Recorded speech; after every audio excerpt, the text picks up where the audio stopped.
Lección 15. El problema del idealismo trascendental. Después de la labor llevada a cabo por el pensamiento leibniziano, se establece en toda la ciencia, en toda la filosofía europea, el imperio del racionalismo. La distinción hecha por Leibniz entre verdades de razón y verdades de hecho implica que el idealismo del conocimiento científico consiste en estructurar todos sus elementos como verdades de razón. Ese ideal no es accesible de un golpe, sino poco a poco.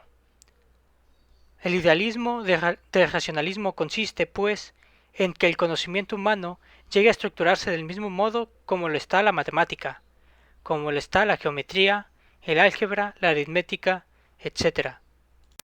La misión de la filosofía que ha de suceder a la de Leibniz, la filosofía de Kant, va a consistir en dar plena terminación y remate al movimiento iniciado por la actitud idealista. La actitud idealista había puesto el acento, la base de todo razonar filosófico, sobre la intuición del yo, sobre la convicción de que los pensamientos no son más que inmediatamente conocidos que los objetos de los pensamientos. Pero el desenvolvimiento de esa actitud idealista había arrastrado consigo constantemente un residuo del realismo, por cuanto que todos estos filósofos, aun situándose en la actitud idealista, no la llevaban hasta sus últimos extremos, sino que en algún momento de su desarrollo detenían ese pensamiento idealista y determinaban la existencia trascendente en sí, de algún elemento de los que habían encontrado en su camino, ora el espacio, Dios, el alma pensante, ora las vivencias mismas como hechos, las mónadas que detrás de la realidad de las cosas percibidas constituyen una auténtica y más plena realidad. Pues bien, era necesario que viniese un pensador de dar fin, de concluir y rematar por completo las posibilidades contenidas de la actitud idealista. Este pensador fue Manuel Kant, el cual dio fin a la idea del ser en sí. Kant va a cambiar el ser en sí para convertirlo en ser objeto, un ser para ser conocido. La filosofía de Kant es el idealismo trascendental. La teoría del conocimiento es la ciencia físico-matemática de la naturaleza.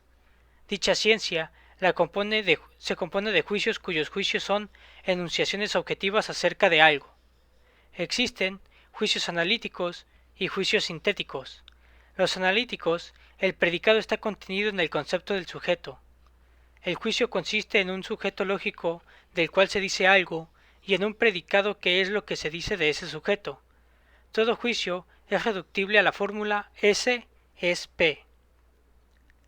Si analizamos el concepto del sujeto del concepto de S y dividiéndolo en sus elementos conceptuales, encontramos como uno de esos elementos el concepto P, predicado. Por ejemplo, el triángulo tiene 3 ángulos. Este juicio es analítico, porque si yo tomo mentalmente el concepto de triángulo y lógicamente lo analizo, me encuentro con que dentro del concepto de sujeto está el de tener 3 ángulos. Y entonces formulo el juicio, el triángulo tiene 3 ángulos. Este es un juicio analítico. Los juicios sintéticos, el concepto del predicado no está contenido en el concepto del sujeto. Por ejemplo, que el calor dilata los cuerpos, por mucho que analicemos el concepto de calor, no encontraremos en él incluido en él el concepto de dilatación de los cuerpos, como sí el de triángulo. Los juicios sintéticos consisten en unir sintéticamente elementos heterogéneos en el sujeto y en el predicado, porque los juicios analíticos son verdaderos, porque los juicios analíticos están fundados en el principio de identidad, y no son más que una tautología. Repite el predicado lo que ya está en el sujeto, por esto son verdaderos. ¿Cuál es el fundamento de los juicios sintéticos? Los juicios sintéticos tienen su fundamento en la experiencia, en la percepción sensible.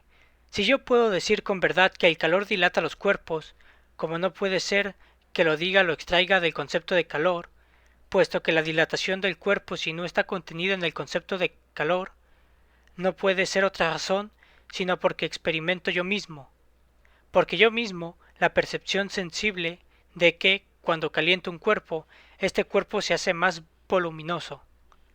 Los juicios analíticos son verdaderos, necesarios y universales, y como tal no tienen su origen en la experiencia, es decir, son a priori. Verdaderos porque no dicen más que en el predicado lo que ya hay en el sujeto, son tautologías.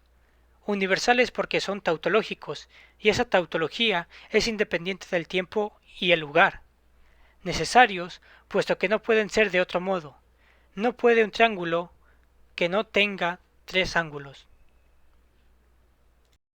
Los juicios analíticos, al ser verdaderos, necesarios y universales, no tienen su origen en la experiencia, sino en ese análisis mental del concepto del sujeto. Son, pues, a priori, es decir, independiente de la experiencia.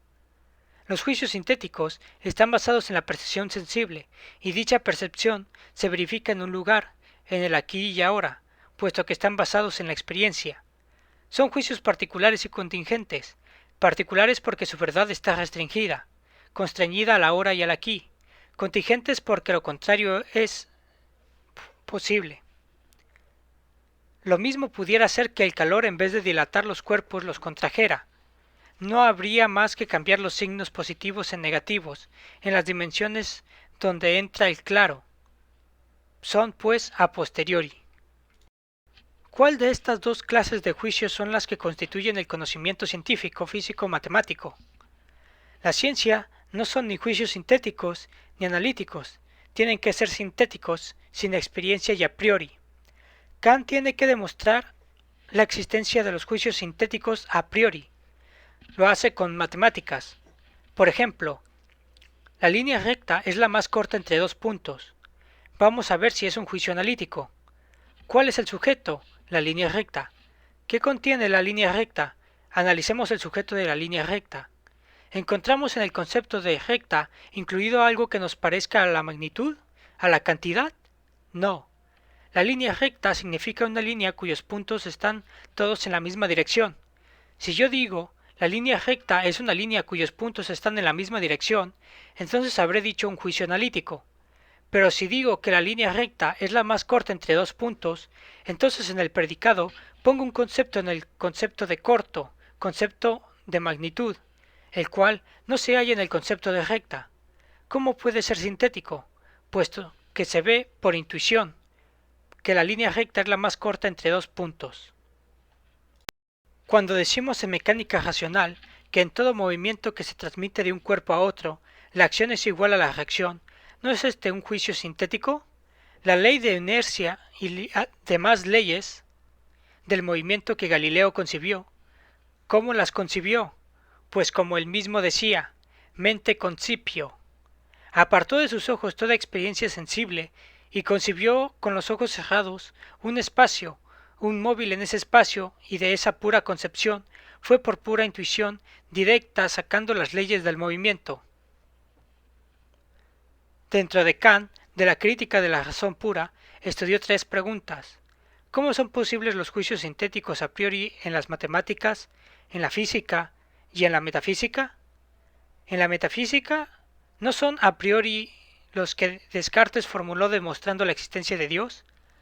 ¿O es que Descartes y los demás que han demostrado la existencia de Dios, la inmortalidad del alma, han visto a Dios? ¿Han tenido experiencia de Dios? No lo han tenido. Son juicios a priori, pero además son sintéticos, porque en la noción de parte, por ejemplo, o en la de causa, en la noción de que todo fenómeno tiene que tener una causa, y que es preciso detenerse en esa serie de causas hasta llegar a Dios, ¿hay algún análisis del sujeto? No hay. El análisis del sujeto nos llevaría más bien a afirmar la infinita serie de causas.